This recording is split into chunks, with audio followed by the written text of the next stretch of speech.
The Wonderful Wizard of Oz, Chapter 6, The Cowardly Lion.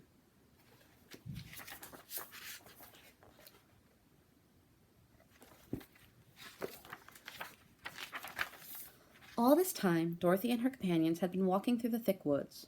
The road was still paved with yellow brick, but they were much covered by dried branches and dead leaves from the trees, and their walking was not at all good.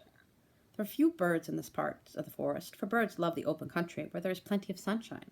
But now and then there came a deep growl from some wild animal hidden among the trees. The sounds made the little girl's heart beat fast, for she did not know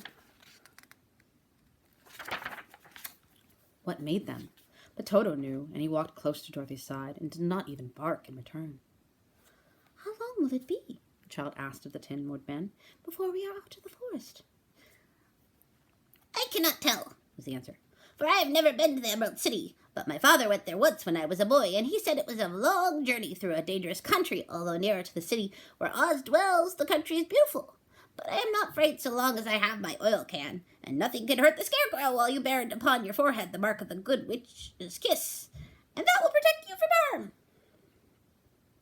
"But Toto," said the girl anxiously, "what will happen to him?" "We must protect him ourselves if he is in danger," replied the Tin Woodman. Just as he spoke, there came from the forest a terrible roar, and the next moment a great lion bounded into the road.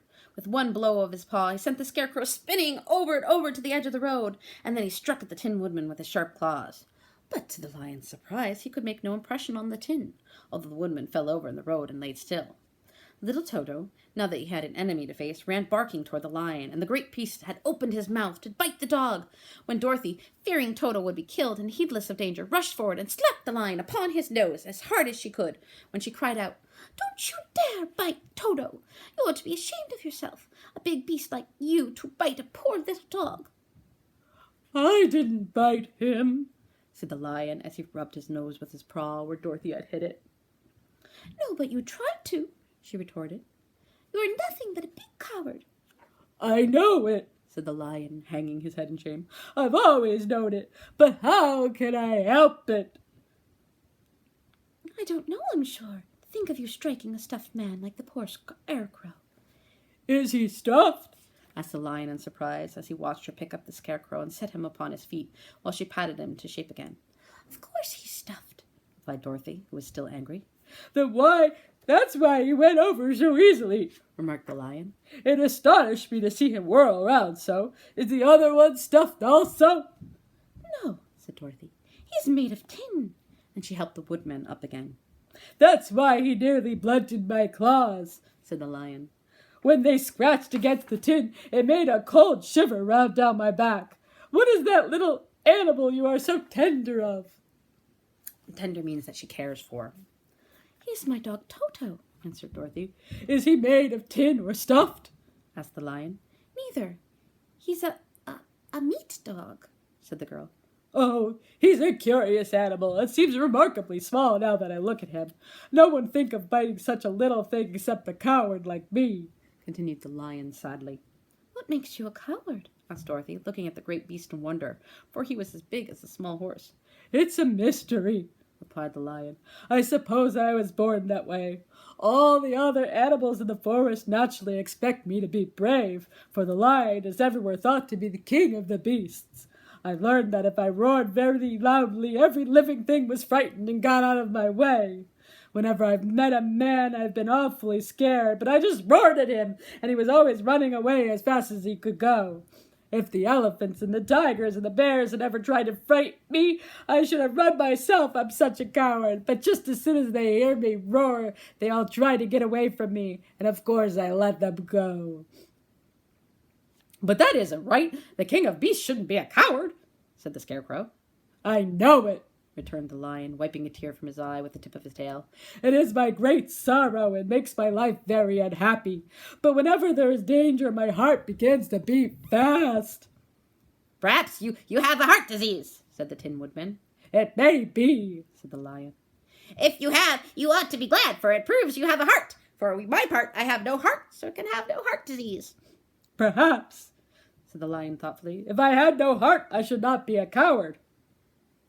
"Have you brains?" asked the Scarecrow. I suppose so. I've never looked to see, replied the lion. I'm going to the Great Oz to ask him to give me some, remarked the Scarecrow, for my head is stuffed with straw. And I'm going to ask him to give me a heart, said the Woodman.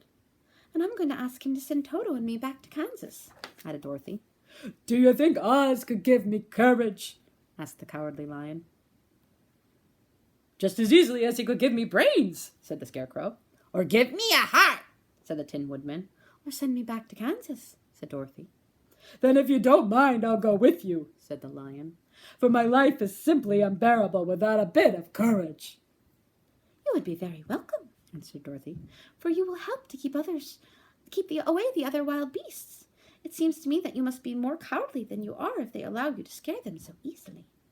They really are, said the Lion, but that doesn't make me any braver, and as long as I know myself to be a coward, I shall be unhappy. So once more the little company set off upon the journey, the Lion walking with stately strides at Dorothy's side. Toto did not approve this new comrade at first, for he could not forget how nearly he had been crushed beneath the Lion's great jaws. But after a time he became more at ease, and presently Toto and the Cowardly Lion had grown to be good friends. During the rest of that day there was no other adventure to mar the peace of their journey. Once, indeed, the Tin Woodman stepped upon a beetle that was crawling along the road and killed the poor little thing. This made the Tin Woodman very unhappy, for he was always careful not to hurt any living creature. As he walked along, he wept several tears of sorrow and regret. These tears ran slowly down his face and over the hinges of his jaw, and there they rusted. When Dorothy presently asked him a question, the Tin Woodman could not open his mouth, for his jaws were tightly rusted together. He became greatly frightened at this, and made many motions to Dorothy to relieve him, but she could not understand. The Lion was also puzzled to know what was wrong. The Scarecrow seized the oil can from Dorothy's basket and oiled the Woodman's jaws so that after a few moments he could talk as well as before.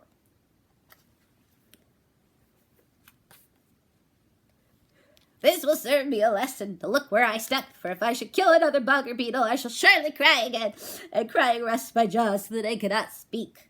Thereafter, he walked very carefully with his eyes on the road, and when he saw a tiny ant toweling by, he would step over it so as not to harm it. The Tin Woodman knew very well he had no heart, and therefore he took great care never to be cruel or unkind to anyone. You people with hearts have something to guide you and need never to be wrong. But I have no heart, and so I must be very careful. When Oz gives me a heart, of course, I needn't mind so much.